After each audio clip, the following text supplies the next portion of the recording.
that. When a writer is going to be so great that they can write about something that resonates with everybody, a universal truth, you've got to go to a deep place in your psyche. And that's a dangerous journey. That takes its toll. Everybody thinks they look good. There's 1,000 people trying to do the same thing you're trying to do. What's going to make you any different? Are you going to stand out? So when you create a character like a prince that other people can project their fantasies onto, where are you in all that? You have to figure out a way to protect your psyche so that you don't die. There's probably two people inside of me, just like a Gemini, and we haven't determined what sex that other person is yet. Well, what they seemed to find was that it was someone I had created when I was 5 years old. That's probably when that person got created. You know, somebody to care about you, and love you, and be your friend, and not ridicule you. And so people grow up thinking that you're weird or that you're gay because of it, and that never bothered you? Hey. Whatever floats the boat. Yeah, he was on that tip. Metrosexual, you know. Before I knew what that shit was, it was all out there, you know, out of my lane for me. So, you know, the thing about Prince, and that's a testament to his genius. He's such an incredible musician, entertainer, that guys who normally wouldn't even buy somebody's record who dressed like that, he got a hall pass because he was such an incredible entertainer. I wanted to be different. I just said what I felt. A lot of times I didn't know I was pushing an envelope. I was told that later. Sex isn't so much what you say, it's how you say it. It all has to do with how free you are inside and how good you feel about yourself and how strongly you feel about yourself and what you stand for and your beliefs. I never had a doubt that we were going to be successful. Well, I had known that from For You. He was not somebody to be contained. I mean, I couldn't believe it when he even signed the first deal that he could actually do that. You know, there was always this free spirit. I'm not going to do this. I'm not going to do that. I don't want to be molded this way or that way.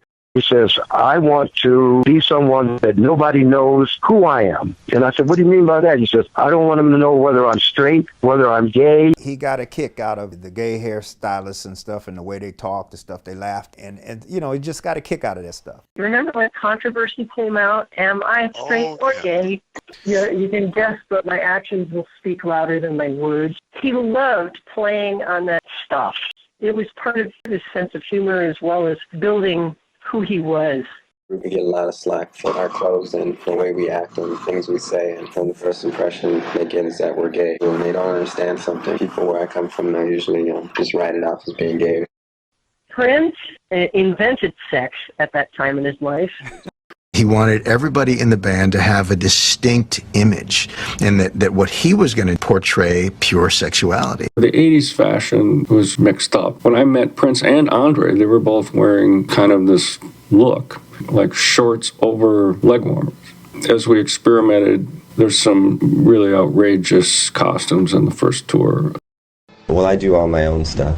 It's hard to find clothes that look like this. In the early days, just the costume budgets aren't there. We were all in kind of these clothes from tatters at that point. We were digging through barrels. The whole look, you know, Andre and Prince were much more into the fashion. Andre wore plastic pants. You know, I came out in clear pants, and then at first Prince was doing spandex or something like that, and then eventually he transitioned from spandex to, you know, I think underwear. It was a zebra bikini brief. I took my daughter to the first audition, and out he comes in just bikini briefs. I said, I think you're great, this and that. I don't really think you should go on stage in your underwear. He says, okay, I'll take it off. There was a point to all that. It was the image of a rock star. No matter what you think of us, it's really cool to be like us. You know, we were doing these big, giant arenas. They were like 10,000 seats, the biggest shows we were doing at the time. And people would hate us. I mean, the first 3 songs, people were like booing and calling us all kind of names and, you know, get out of here. What kind of clothes are you wearing? You know, they were taken aback. They're like, what the hell is this? He wanted to present the more overtly heterosexual side of who he was. And yes, I made out with Prince on stage. Making out with me on stage caused a huge fervor among Black women and gay men. When we would do that on stage, Black girls would say, get away from him, bitch. But it didn't stop him. I think he knew the psyche of girls. He really did, in a way that was like, it was part of his personality to be very, very feminine. You know, he was into the girls, as far as I know. You know, as far as I know. He was very heterosexual. And he had many, many gorgeous women and girlfriends. And, you know, he particularly liked beautiful women. The girls was understanding what was going on. It took the fellas maybe one more song. The girls knew right away. He was holding his own. Once they saw his ability to entertain, and he got that hall pass. One of the things Prince did ask us to do was, if you're going to wander around the hotel, you're not going to wander around in your t-shirts. You've got to dress the part. I got all dolled up in my stage clothes, looking like a whore, and went down to eat breakfast in the hotel the next morning. He was quiet and shy and still trying to figure out his look and what he wanted to be. And that's what I loved about him. He didn't stick to being the same thing. You know, he changed his hair, he changed his look. We came off that first part of the tour before we actually started recording Dirty Mind. You know, we came back and we were like rock stars. Andre and Prince were in Dez. Dez had already been like a sex god rocker. The movie Quadrophenia had a huge effect. He found these greenish, grayish trench coats, and he thought that the three up front are going to wear that. You know, with Matt, he started out in a jail suit, but Rick James had a jail suit, so they immediately moved to a doctor. He felt that I would gravitate to zoot suits. I like the spirit that's here. I wish there were some things I could bring back with me. Then I get out when I see a real loose kid at a gig, they really get into what we do and they understand it. And they're just as free-minded as you are. And they believe in the same things you believe. I get off more on that than anything. What do you ladies think about this jacket that Andre's wearing there? I guess everybody wants to know, where do you buy your clothes? No, they're made. My sister makes them. You know, because my sister is a seamstress. She's the one who made, you know, all the time suits and Prince's trench coats and even the Grand Central suits and, you know, the Vanity Six camisoles. Sylvia. Put buttons down the side of his jeans, everything that he wore at that time to make him appear taller. There was some strange stuff going on with musical culture at that moment. And the Dirty Mind album. First of all, the album cover itself, what he was wearing on the album cover itself. You know, the leg warmers and the hot pants and the, you know, all of that. The guys in the band and me and everybody was just kind of sitting back now, where's this going and where's it coming from? The record company was very nervous about this sudden change. We signed Stevie Wonder and now we've got, you know, Rick Ocasek or something. I had no idea where it was all going. I really didn't. And I don't think any of us did. I mean, I asked him, I said, can we change the words just a little? And he said, no, we're not changing the words.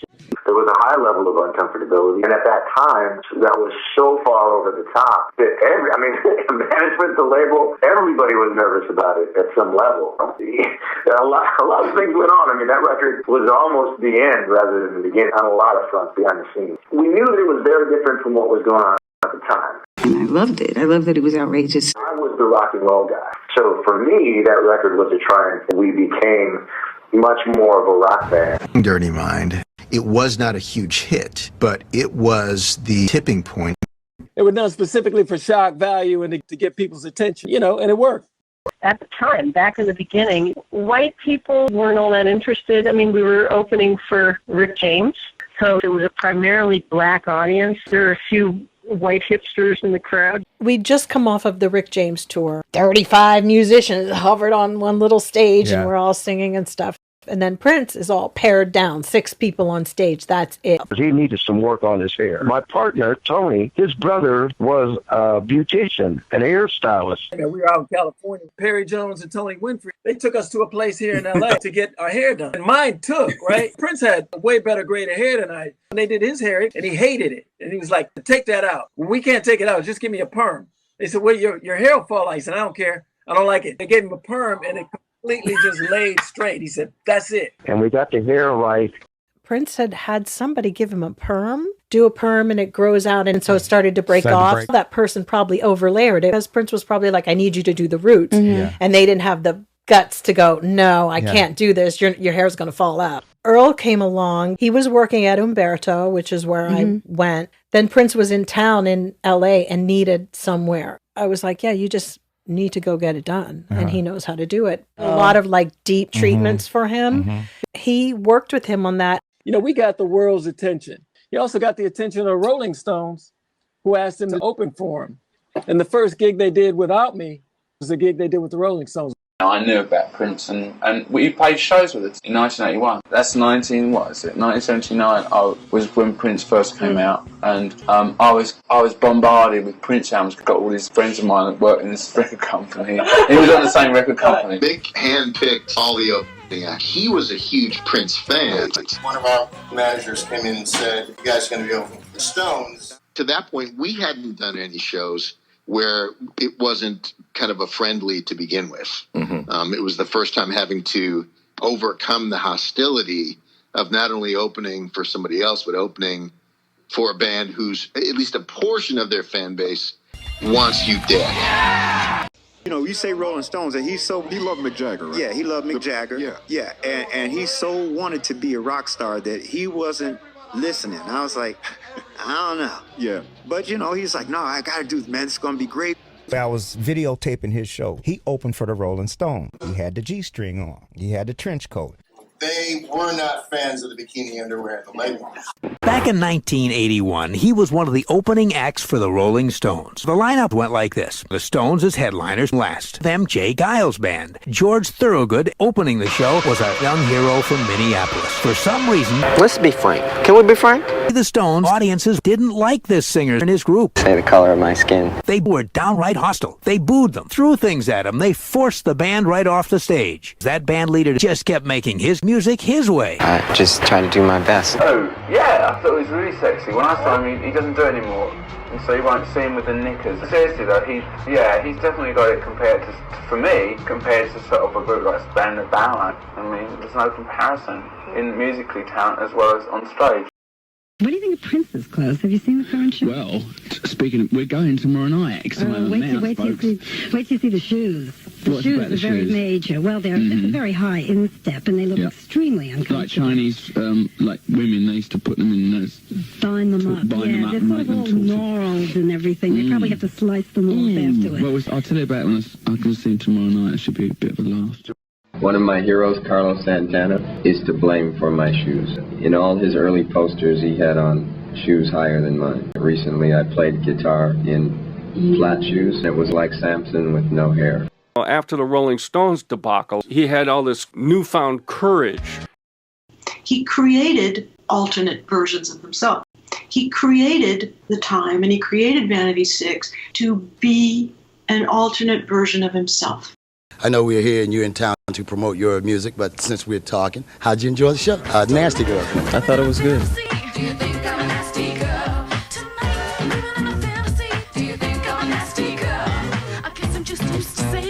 Did you know those girls prior to your leaving the group? No. What about that time?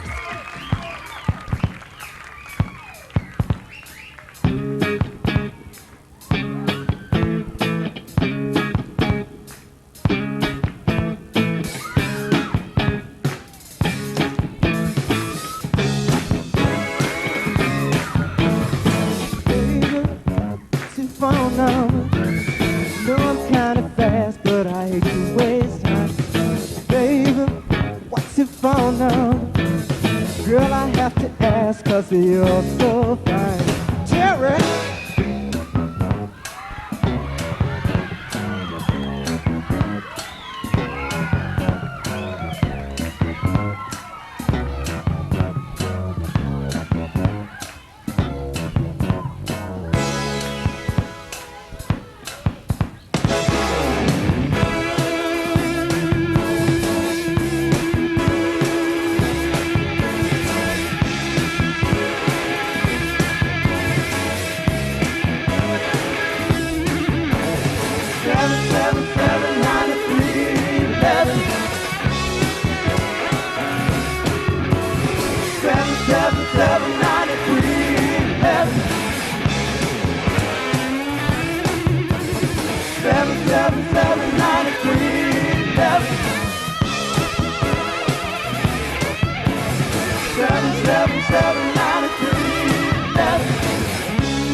777-9311.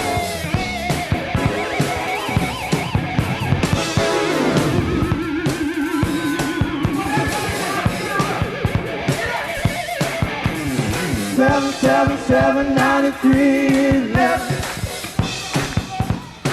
What's your phone number? 777-9311. Do you think had you stayed in the group, would you have gotten that slot, say that Prince is producing Time? You think that he would have produced you, or did you want that, or you didn't want that? Well, I was going to produce Time. My last gig with Prince's band was in France. That's where I left my trench coat and called it a day. It's interesting because, you know, when I was in France, I saw some French dude. This dude was so cool. He had this zoot suit on, a couple of girls surrounding him, and he was playing this funky music. And I thought, that's what I want to do. I already had it all in my mind. So my problem was that I told Prince what I was originally going to do was what ended up being like the Time. And I had songs already that were funky and all that other kind of stuff. And I had my whole vibe set. And then, you know, the Time came out and kind of beat me to that whole thing. I know as far as the music was concerned, some of that stuff came out of jam sessions because we used to jam a lot. So I thought, okay, I had to regroup. So I thought, well, let me do something totally different. I'm gonna be Black Devo. But, you know, obviously Prince is he's a superstar, you know, and he had a record deal, and, you know, and then Morris, I mean, I would have never seen that one. Prince and Morris, they had more foresight than I did, because I never saw that. What Prince asked of the Time, and in particular Morris, is to be a version of Prince. Prince was just one guy out of North Minneapolis. So it was smart of Prince to realize that if he created his own competition, he'd be creating a scene. Prince basically made those records. I mean, our involvement in those records was very minimal. So Prince in the early days did all the music. That was just the way it was, and we were absolutely okay with that. We always knew that this was Morris's thing. As Terry said, Prince was doing all the music and basically doing everything, him and Morris. Prince's whole thing is he wanted to really kind of white label the thing. Didn't want it to be this obvious Prince, you know, kind of the Svengali deal. So he wasn't really hiding behind it, but he wanted to create that mystery. Because the Jamie Starr was a composite. It was really more kind of between Prince and Morris. Because, you know, them two grew up together as kids, Morris and him. So Morris would be sitting at the board with him, and he would be crying because they're hilarious. They're the funniest dudes. They are the funniest dudes you ever meet. So there'd be tidbits out there. Is Jamie Starr Prince? He liked that mystery. We all thought it was hilarious that people thought that Jamie Starr was like a person. Prince primarily, but then, you know, you had Morris's input, and I had a little bit of involvement, and there were a bunch of people that had a little bit of involvement. So at the end of the day, Jamie Starr was he was a creation of people's imaginations. They believed what they wanted to believe. Prince was an extraordinary genius. You could have taken him and divided him up, and you could have gotten 5 great careers out of this one guy. It's well known at this point in time that he loved the movie The iDOLMKR, and I think there was the vibe of the time that film is set in was kind of in that whole, you know, the girl groups and that. And I think that was just an idea that hit him and stuck, and he wanted to do like the updated version of that. About putting women in lingerie, so all of a sudden we're gonna do this. You wear lingerie for your shows. Yes. The lyrics are real sexually explicit. Yeah, that's all an image, or is it? Do you live that way personally? We like it. Yeah, we definitely love it. I love lingerie. I've always loved it since I was a kid. I was always stealing it out of my mother's closets and trying to wear it to school and getting in trouble for it, and that whole. But it's an extension of our personalities, of course. We didn't put it together as a gimmick to make money. That's part of the way that we really are. Now, I'm not just talking about the lingerie. I'm just talking about the whole sexual thing. You know, just the explicit stuff on the album. You can't turn the TV on today and not see something that they're using sex appeal to sell. We didn't do it just, as I said, a gimmick. It definitely will sell. It's not like it's a new thing. We are definitely into some of the things we're saying at this time. We could be talking about something else next time around. It's my personality to write that way. That's the kind of thing that I love to write about at this point in my life. What I say in Nasty Girls, do you think I'm a nasty girl? I'm living in a fantasy. It's all part of a fantasy. Just wearing lingerie is was a fantasy of mine. I wanted to wear lingerie on stage for a long time, you know, and I finally got the opportunity. And What do you feel? yeah, I feel it's possibly the greatest, I guess, high that, you know, a person could possibly have. I get more energy up on stage than anywhere. You came to Prince, you came in one way, and then you came out in a different way. He is very selective in who he chooses to work with, too. And I think it has a lot to do with chemistry he has with the artist, too. And so when that happens, it sort of always feels like it was already Meant to be. like destiny somewhere. So you kind of feel that you're where you're supposed to be.